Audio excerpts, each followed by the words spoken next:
pessoal, boa tarde, tudo bem com vocês? Dando continuidade ao nosso estudo sobre o Japão, hoje eu vou falar um pouquinho sobre as questões atuais japonesas e sobre a questão populacional no Japão. Para isso, eu vou pedir a vocês para abrir o livro na página 178, tá? Vou fazer uma leitura de alguns pontos aqui com vocês. Aí pega um lápis, né? Vai marcando no livro. E até quero aproveitar para comentar aqui, na próxima aula eu vou fazer até um resumo utilizando o livro, que tem muita coisa interessante aqui, tá bom? Bom, mas vamos lá. O Japão hoje realiza investimentos na área de tecnologia, o que coloca o país entre os mais avançados do mundo em quase todos os campos vitais da indústria moderna. Bom, vale a pena aí a gente lembrar que o Japão teve uma recuperação avassaladora, né? Que foi conhecido na década de 70 como o milagre japonês. Então, o Japão, em pouquíssimo tempo, conseguiu recuperar da Segunda Guerra Mundial, né? Do lançamento aí de 2 bombas nucleares, com a ajuda americana e com a própria ajuda, né, da sociedade japonesa. A gente não pode esquecer disso. Então, o país se uniu para se recuperar. E a gente tem na década de 70 aí já o Japão como a segunda maior economia mundial. Cabe lembrar, né, das características do toyotismo, que foram muito importantes para a indústria japonesa, que vai começar na indústria automobilística, mas depois vai se espalhar para outras indústrias até atingir o mundo todo, né? Isso eu já expliquei para vocês no outro vídeo, até pedi para fazer uma tabela, né, que isso é muito importante, tá, pessoal? Então, o toyotismo ele surge na década de 70 para propiciar aí a indústria moderna, características, né, de ter uma produção mais barata, né, de ter pesquisas de mercado, de ter aquela produção, né, conhecida como just in time, né, que é a quantidade certa, o produto certo, na hora certa. Então vai ter uma pesquisa, né, o toyotismo ele vai envolver uma pesquisa de demanda. Então isso é muito importante, tá? E falando especificamente sobre os produtos japoneses, a gente sabe que o Japão ele tem fama de tecnologia de ponta, né? Então, os produtos japoneses são de excelente qualidade, tá? O Japão é considerado a terceira maior economia mundial, destina o excedente de capitais a investimentos em diversas partes do mundo e controla áreas produtoras de matérias-primas, tá? Então, isso aqui também é muito importante, porque como a gente viu na nossa primeira aula lá sobre o Japão, a gente viu que o território japonês é um território muito pobre em recursos naturais e o Japão precisa importar, né, matéria-prima, tá? Então, acaba que, né, em países aí subdesenvolvidos, o Japão controla áreas produtoras aí de matérias-primas, ok? Mantém centenas de empresas em dezenas de países, a maioria delas com elevados lucros. Então, isso daqui também faz parte da característica do toyotismo, né? Como a gente viu, a gente tem a questão da terceirização da produção, a questão aí das multinacionais que vão surgir, tudo aí dentro dessa ideia do mercado global, né? Das multinacionais. Aqui a gente tem uma tabelinha falando das maiores economias do mundo.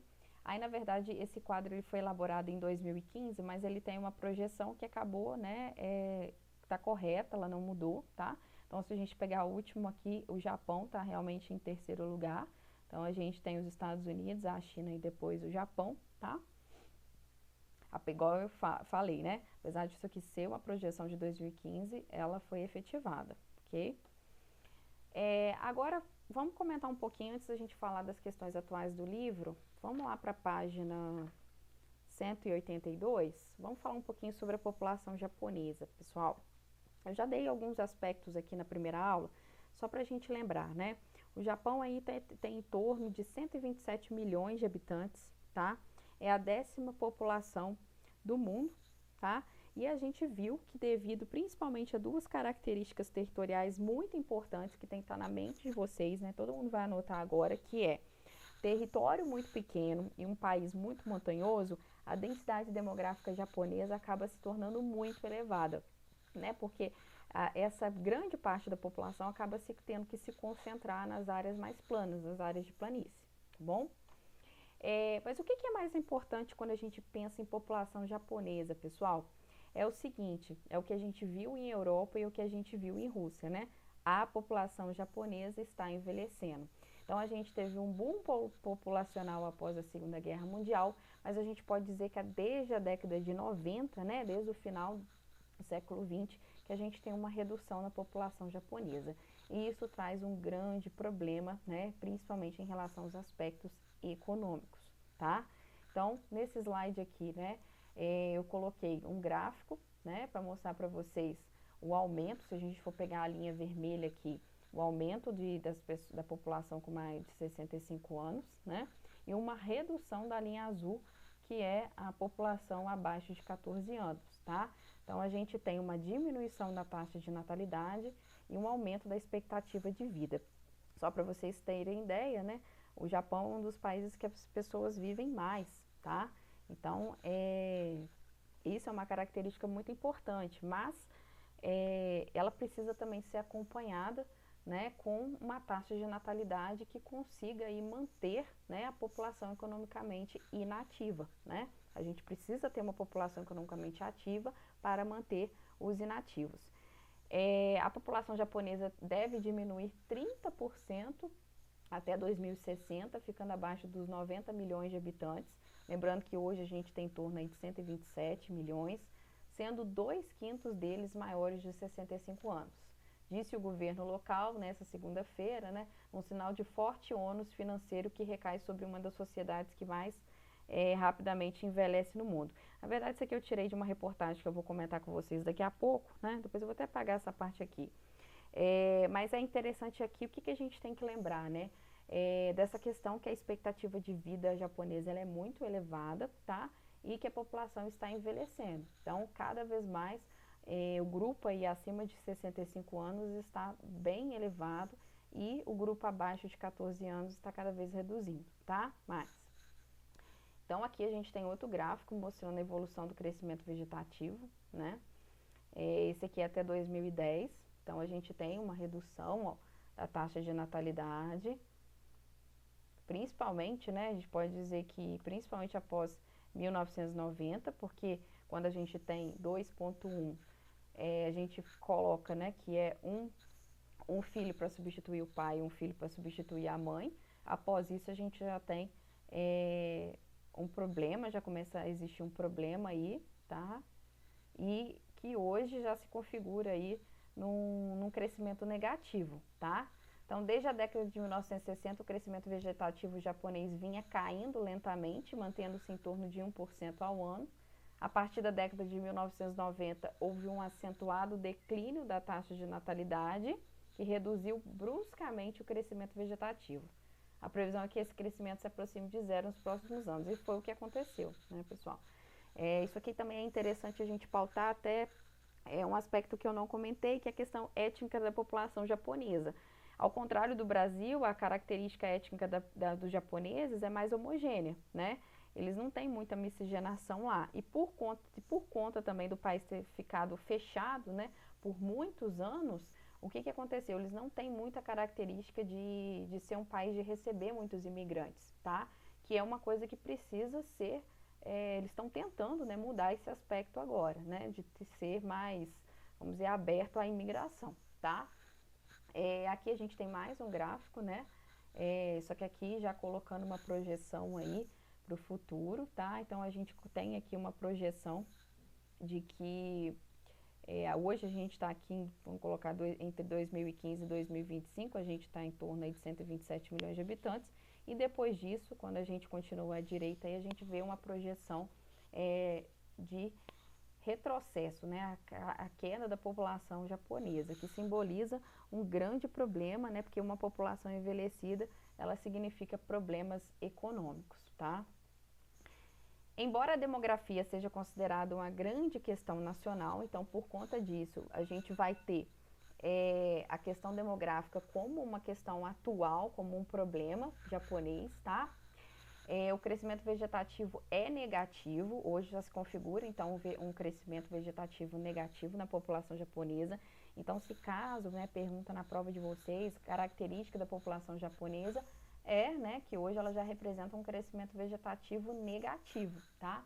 Ou seja, o Japão vem perdendo o seu número de habitantes em virtude das baixíssimas taxas de natalidade. Aí vem aquela pergunta, né? Por que a população japonesa não está tendo filhos, né?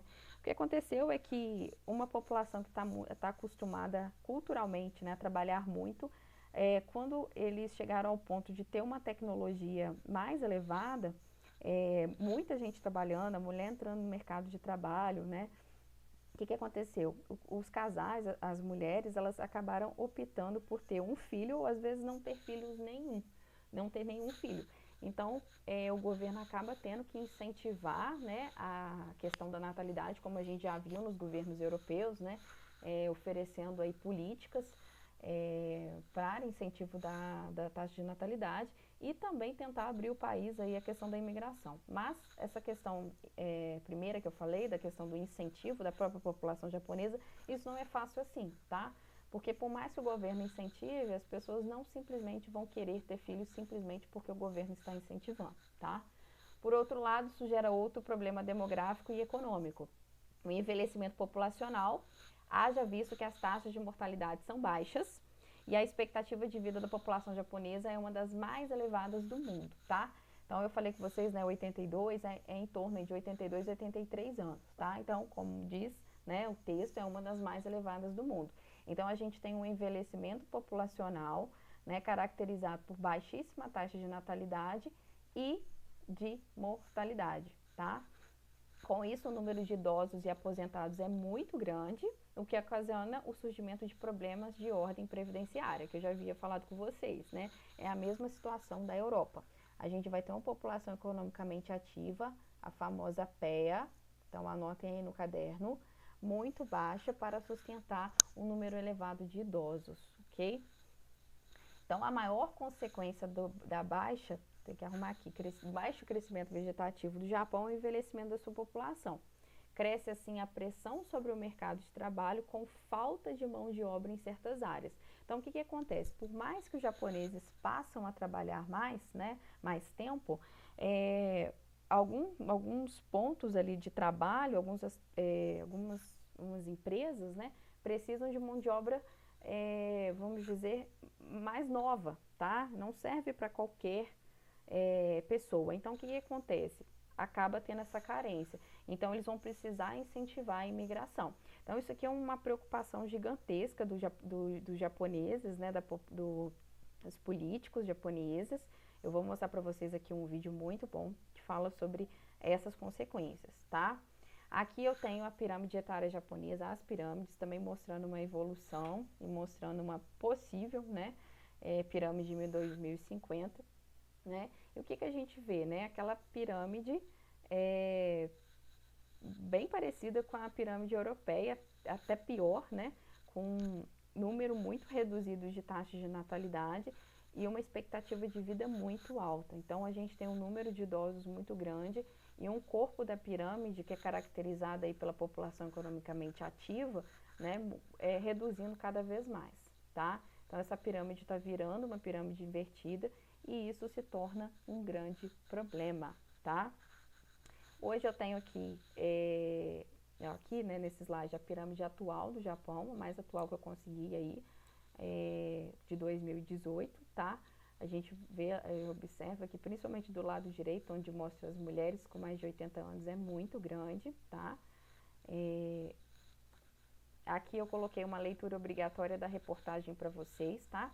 Essa reportagem, ela tá aqui.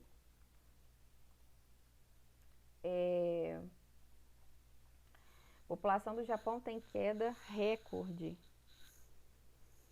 A população japonesa retrocedeu pelo 10º ano consecutivo, registrando queda recorde de 433.239 pessoas. Já o número de estrangeiros crescendo. Então, isso aqui é um dado importante e interessante, porque, como eu falei com vocês, o Japão ele não tem essa cultura de receber imigrantes, tá? Isso é muito novo para eles, tá?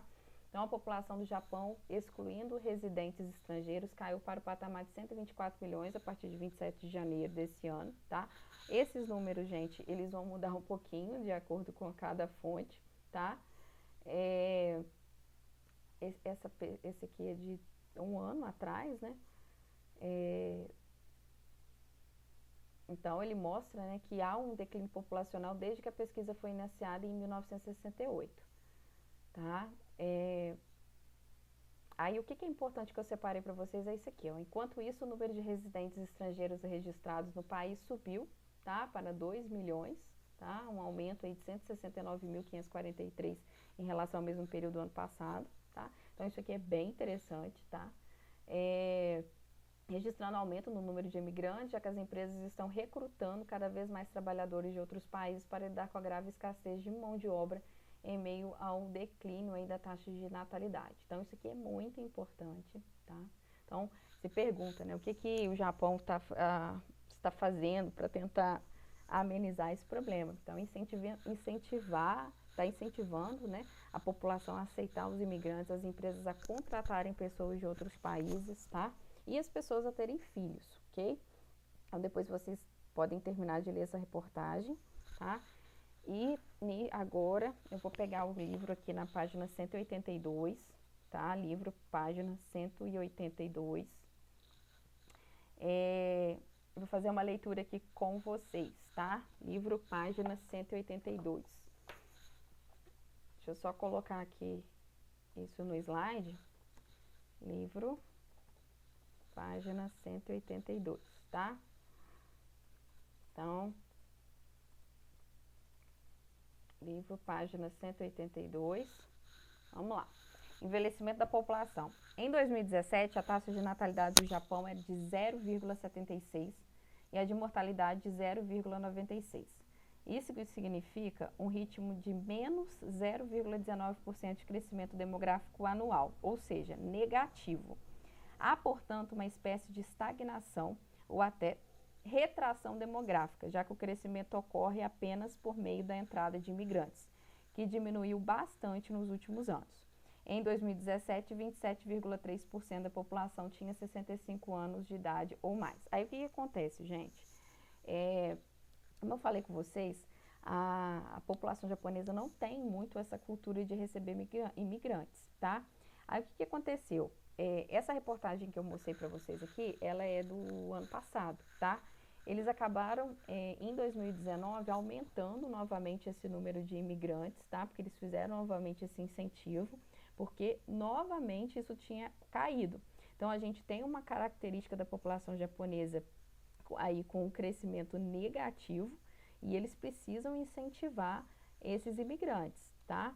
O envelhecimento decorre das baixas taxas de natalidade. Então, isso daí vocês podem grifar, né? Baixas taxas de natalidade e da elevada expectativa de vida, 88,5 anos para mulher e 81,7 anos para homens.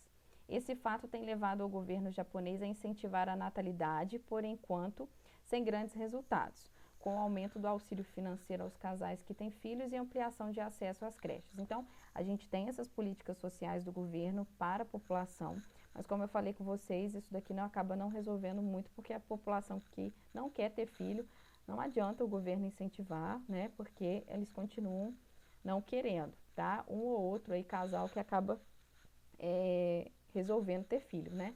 Por outro lado, com o rendimento do aposentado japonês, por outro lado, como o rendimento do aposentado japonês acompanha a renda dos trabalhadores ativos e existe uma elevada expectativa de vida no país, o consumo desse percentual de idosos não diminui, apenas aumenta em razão dos maiores gastos com a saúde. A questão, portanto, é saber até quando o país suportará o enorme número de aposentados à medida que diminui o número de trabalhadores ativos. Então, o que ele está mostrando aqui, né? Cada vez mais as pessoas estão vivendo mais no Japão. Então, cada vez mais essa população inativa está vivendo mais. E quem vai manter a população inativa é a população economicamente ativa. Se essa população economicamente ativa também está diminuindo, isso começa a acarretar um grande problema financeiro, né? Um grande problema econômico para o Japão. Uma forma de compensar a retração e envelhecimento da população seria um incentivo à imigração, mas há alguns problemas. Primeiro, o território japonês é relativamente pequeno e bastante povoado, o que significa pressão sobre os recursos naturais como água potável ou solos agricultáveis, além do elevado preço dos imóveis. Além disso, a imigração só aumenta com a oferta de empregos, o que não vem ocorrendo devido à estagnação na economia japonesa neste século e à intensa robotização e automação das tarefas do país. Então, o que acontece, né, gente? O Japão está passando por um problema muito grave, né? Por quê? A cultura japonesa já tem, né, essa dificuldade em receber imigrantes. Então, agora que eles começaram a aceitar, meio que foi tarde demais, porque agora, como, né, eu já tinha falado com vocês na outra aula, o Japão passa realmente por essa questão de estagnação econômica. Então, realmente, as pessoas quando vão procurar um local para morar, né, a gente pensa assim, né, ela vai sair do seu local de origem para buscar melhores condições de vida.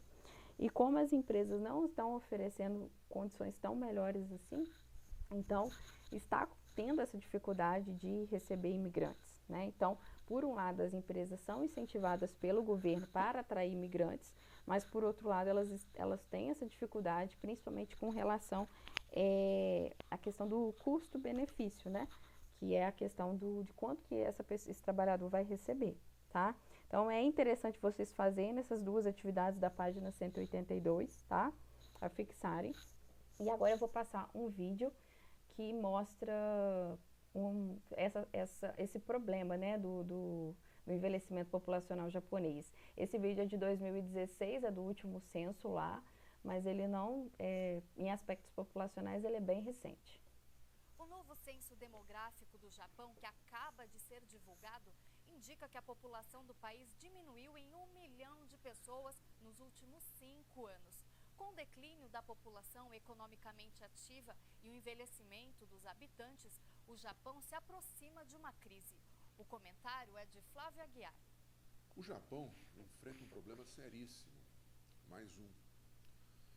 Pela primeira vez desde os grandes movimentos emigratórios do fim do século XIX, do começo do século XX, a população do país caiu. Ela caiu em 1 milhão de pessoas, uma diminuição de 0,7% nos 127 milhões que habitam a ilha e as outras ilhas próximas.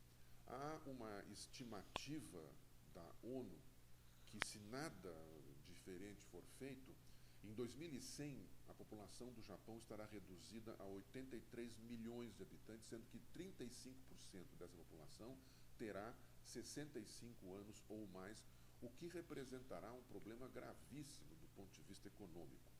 O Japão, é bom lembrar, é considerada a economia mais endividada do mundo.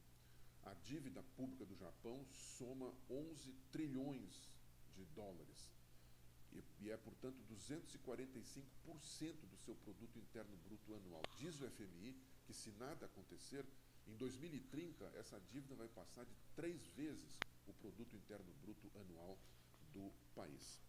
Um outro problema grave que está acontecendo, junto com isso, é o fato de que há um êxodo da população rural em direção aos centros urbanos, notadamente em direção à capital, Tóquio, mas também a outras cidades. Isso representou, por exemplo, na região de Tohoku, onde fica Fukushima, onde houve aquele desastre nuclear há um tempo atrás, né, uma diminuição de 5% na população nos últimos tempos. O governo japonês pretende estabelecer uma média de 1,8 nascimento por mulher para manter a população em 100 milhões. Entretanto, há estudos que dizem que, para isso, seria necessário uma média de 2,1 nascimentos por mulher. Ou seja, seria necessário que as famílias aumentassem o número de filhos, contrariamente à tendência atual no país. Flávia Aguiar, para a TVT, direto de Berlim. Então, assim, como mostra, né, muito bem o vídeo, o Japão está passando por um problema seríssimo, né? E como eu já havia comentado com vocês na Europa, o que provavelmente vai acontecer nos próximos anos, né, é que essas economias que hoje, né, são consideradas economias desenvolvidas por conta de crescimento populacional negativo, elas vão vir aí a perder esse status, né, porque não vai ter quem produzir, né? E o Japão, ele passa também por essa questão do problema de localização, né? A gente tem aí muitos aspectos físicos que atrapalham demais o Japão. Então, realmente é muito preocupante. Então, continuando aqui, como eu falei com vocês, né, o Japão tem uma elevada densidade demográfica, com mais de 340 quilômetros quadrados. A distribuição dos habitantes pelo território é muito irregular e as regiões mais povoadas estão ao sul e mais nas planícies. Então, a gente tem em torno aí de 337, né, habitantes por quilômetro quadrado, tá? Aqui, acabei de ver um errinho aqui. Aqui tá faltando, né, habitantes por quilômetro quadrado, tá bom? Atualmente, 90% da população japonesa é urbana. A concentração de cidades e habitantes no sul e sudeste se explica pela antiguidade de seu povoamento, fatores naturais e, posteriormente, a industrialização. Porém, o governo incentiva a criação de polos econômicos habitacionais fora das áreas de grandes metrópoles. Então, eles tentam criar aí um incentivo para que a população se afaste um pouco dessas áreas, né? Mesmo que tenham maiores dificuldades, né? Mas ainda está tentando ser aceito. Algumas imagens aqui, né? Aí aqui a gente tem alguns dados da economia japonesa. Obviamente, quando a gente fala de um país desenvolvido, a gente tem baixa participação do setor primário, né? Porque a gente sabe que o setor primário ele vai ser muito mecanizado. Parcela de trabalhadores nos setores primários e secundários é baixa, o que indica alta mecanização. E elevada urbanização, que explica a alta concentração da população economicamente ativa no setor terciário. Então, como eu falei com vocês, a gente tem em torno de 90%, né, mais de 90% da população japonesa urbana, tá? A escassez de terras agrícolas é explicada pelo relevo montanhoso, pela preservação de extensas áreas de florestas e pelo crescimento urbano e industrial das planícies, contribuindo para a redução dos poucos espaços agricultáveis. O setor industrial apresenta algumas dificuldades, como a falta de recursos minerais e energéticos, né, característica aí de formação recente, né, do território, que a gente já viu na aula 1. Essa carência obriga a importação de grandes volumes de produtos, petróleo, carvão mineral, ferro, manganês e cobre, o que eu já comentei com vocês, que acaba o Japão, né, tendo que explorar, né, diversos países em busca desses recursos naturais. Quanto à energia, é bastante problemático, o país tem a terceira maior produção e o consumo de energia elétrica do mundo. A maior parte é gerada por usinas atômicas. Então, sobre isso aqui, eu vou falar com vocês agora, um ponto do livro que é muito importante, mas antes eu vou terminar aqui no livro. Porém, o país está entre as maiores potências do mundo no setor devido à mão de obra abundante, de custo menor que na Europa e nos Estados Unidos, criação de novas técnicas de produção e administração e inovações tecnológicas, especialmente automação e miniaturização. Apesar disso daqui, gente, está sendo muito substituído hoje, né, por exemplo, a China, né, que está crescendo muito e hoje a gente já tem uma indústria chinesa também com indústria de ponta, que a gente vai comentar depois, tá? Então, aqui, eu deixei alguns links para vocês, tá? Para quem quiser assistir esse especial do Globo Repórter, tá? 30 coisas que provam que o Japão certamente é um país que já está em 3018. Isso aqui é uma brincadeira, porque é muita evolução, tá? E antes de terminar a aula, né, eu vou pedir a vocês para, mais uma vez, vou colocar aqui, né, livro, página 178, tá? Eu vou fazer a leitura aqui do livro com vocês e alguns pontos que eu considero muito importantes, tá? Então, questões atuais. Atualmente é possível enumerar pelo menos 3 questões com as quais o Japão precisa lidar ou já está lidando, com urgência. Bom, defesa nacional, produção de energia e envelhecimento da população. A questão do envelhecimento da população a gente já comentou, então vamos ver os outros dois. Defesa nacional. Desde a Segunda Guerra Mundial, por interferência dos Estados Unidos, que temiam o rearmamento do Japão, o país deixou de investir na área bélica, o que foi benéfico, pois concentrou seus recursos na modernização industrial. Então, a gente viu que após a Segunda Guerra Mundial, né, o Japão aí, ele foi considerado, né, um dos culpados pela guerra, né, aquela história toda, foi proibido de ter exército. E aí, o que aconteceu? O Japão, ele passa a investir esse dinheiro, né, que por muitos anos foi direcionado ao crescimento militar, né, o investimento militar, passa a investir na modernização e na recuperação, tá? No entanto, com a notável então não tem investimento na área militar. Mas aí, o que vai acontecer, né? No entanto, com a notável expansão da vizinha China, tradicional adversária e com os Estados Unidos já não garantindo mais a defesa do território japonês, o país iniciou com cautela uma política de gastos maiores na área armamentista. A cautela se explica pela forte rejeição da população no armamentismo. Em 2015, milhares de japoneses saíram às ruas de Tóquio para protestar contra a militarização do país. Então, assim, o país, a população japonesa, ela se sente feliz, vamos dizer assim, satisfeita pelo país não ficar investindo em exército, na área militar, né? Porque para eles, na maior parte, né, gente, não é todo mundo, mas para uma grande parte ali, eles acreditam que eles têm um temor, um medo de uma outra guerra, né? Eles passaram aí por um século XX, né? Metade de um século bem tumultuado, né? Que destruiu o seu território, matou muita gente. Então, assim, eles têm um medo, eles preferem não mexer com isso. Só que, por outro lado, o governo realmente precisa defender, né? O território. É muito complicado você não ter exército, um país não investir nisso, tá? Então, a gente tem essa dualidade aí. A questão da produção da energia nuclear, ela gerou um grande problema, principalmente em 2011, porque eu já comentei com vocês sobre aquele tsunami, só que eu não comentei sobre o problema da usina, e a gente vai falar agora. Outra questão que dividia a população japonesa era a respeito do uso da energia nuclear.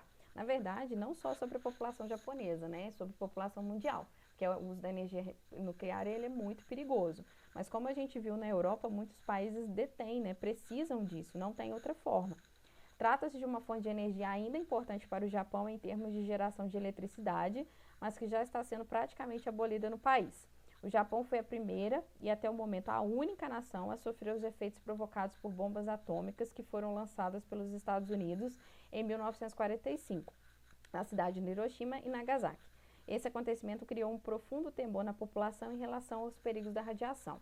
Em março de 2011, isso aqui vocês podem sublinhar, né? O país foi atingido por outra catástrofe nuclear, mas dessa vez causada por um tsunami, que provocou um acidente nuclear na usina de Fukushima. Houve vazamento de radioatividade, o que colocou em risco a saúde das pessoas, não só no entorno da usina, situada no nordeste do Japão, mas também a vários quilômetros de distância, dada a disseminação dos elementos radioativos. Então, assim, extremamente perigoso, né? A radiação contaminou o solo e os alimentos produzidos em uma vasta área. Durante décadas, argumentou-se que a energia nuclear é uma energia limpa, ou seja, não provoca poluição, tampouco aquecimento global, como ocorre com o carvão e o petróleo, né? Além de fornecer eletricidade a um custo razoável para um país carente de potencial hidráulico, carvão mineral e petróleo. Embora a usina Fukushima tenha sido construída levando em conta a ocorrência de um terremoto na área, não se previu a possibilidade de um forte tsunami. Em 2011, foi classificado como gravíssimo. Por isso, repercutiu mundialmente, levando milhares de pessoas às ruas de Tóquio e de outras cidades importantes no mundo, como Berlim, Paris e Londres, solicitando o fechamento das usinas nucleares e defendendo a utilização de outras fontes de energia, especialmente as consideradas limpas, como a solar e a eólica.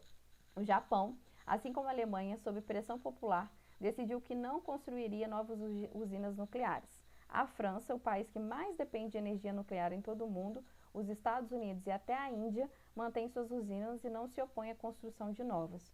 O Brasil deve concluir Angra 3 e construir 4 novas centrais nucleares nos próximos anos. Isso daqui é algo para se discutir depois, né, lá no segundo ano. A gente vai estudar sobre essa questão de produção energética, mas no caso do Brasil, que a gente tem a água, a gente tem um relevo, né, que propicia a produção de energia hidrelétrica. Isso aqui é um caso a pensar, né, a se discutir. No entanto, o acidente no Japão mostrou como as usinas nucleares são perigosas, pois acontecimentos inesperados como estes podem ocorrer. O Japão agiu rapidamente. A energia nuclear, que representava cerca de 30% da eletricidade, gerava no país em 2010, antes do acidente, passou a representar menos de 2% em 2016, com a desativação da maioria das usinas nucleares. A fonte de energia que substituía a nuclear no país foi gás natural liquefeito, importado principalmente da Austrália, que em 2016 representou 38% da geração de eletricidade. O restante vem principalmente de usinas a carvão ou a petróleo, além de usinas hidrelétricas e parques eólicos. Então, assim, o que acontece, né, gente? A gente tem acaba que deixa de usar a energia nuclear, que realmente é muito perigosa, mas também acaba tendo que usar as energias que poluem, né? Como o carvão, as termoelétricas, né? Que são muito poluidoras, mas não tem jeito, né? O país, e é o que a gente leu ali, a intenção é investir cada vez mais em energia solar, em energia eólica, né? Como o Japão começou a investir, tá? É a única maneira. Bom, gente, então o que eu tinha para falar com vocês é isso, tá? Então, sugiro que vocês façam os exercícios da página 182, tá? E na próxima aula, eu vou fazer um resumo sobre isso que a gente comentou, ok? E corrigir as atividades também que ficaram nos outros slides. Até mais, pessoal!